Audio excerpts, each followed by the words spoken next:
अपने महल के शांत बगीचे में मीराबाई बैठी हैं। उनके चेहरे पर उदासी की छाया है। जैसे ही वह सांसारिक जीवन की क्षणभंगुर प्रकृति पर विचार करती है, उस पर गहरी थकान छा जाती है। उसकी आंखों में बढ़ती निराशा झलकती है। महल की दीवारें उसके चारों ओर सिमटती हुई प्रतीत होती हैं।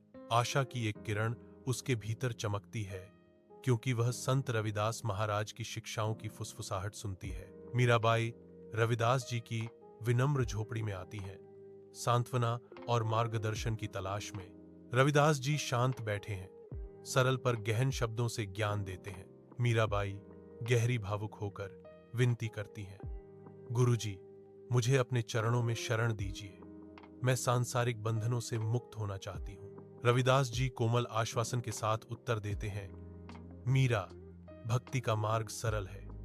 ईश्वर केवल प्रेम और समर्पण से प्राप्त किया जा सकता है। गांव के मंदिर के हृदय में मीराबाई की आवाज गूंजती है। उनकी एक तारा दिव्य भक्ति के साथ गूंजती है। रविदास जी शामिल होते हैं। उनकी आवाजें सामंजस्यपूर्ण पूजा में मिल जाती हैं। ग्रामीण मंत्रमुग्ध खड़े हैं। उनके चेहरे भजनों की आध्यात्मिक चमक से जगमगा रहे हैं। मीराबाई गाती हैं, उनकी आवाज भक्ति से भरी है। गुरु चरणों में अमृत की धारा, गुरु रविदास सबसे प्यारा। मंदिर खुले आसमान के नीचे विश्वास और संगीत का एक आश्रय स्थल साझा भक्ति के साथ धड़कता है। अपने महल के शानदार माहौल में मीराबाई के विचार सांसारिक सुखों से दूर चले जाते हैं।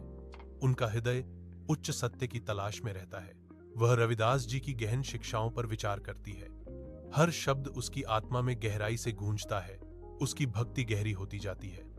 महल की शान के बीच उसका मार्ग रोशन करने वाली आस्था की किरण, एक शांत अभिव्यक्ति उसके चेहरे पर आती है, क्योंकि वह आध्यात्मिक चिंतन में डूब जाती है। उसकी आवाज भक्ति से कक्ष भर देती है जब वह गाती है, मैं तो सासरिये ना जाऊं मेरी माँ, मेरा मन लग गया फकीरी में। मैं ससुराल नहीं जाऊंगी माँ, मेरा मन अब तपस्या में लग गया है।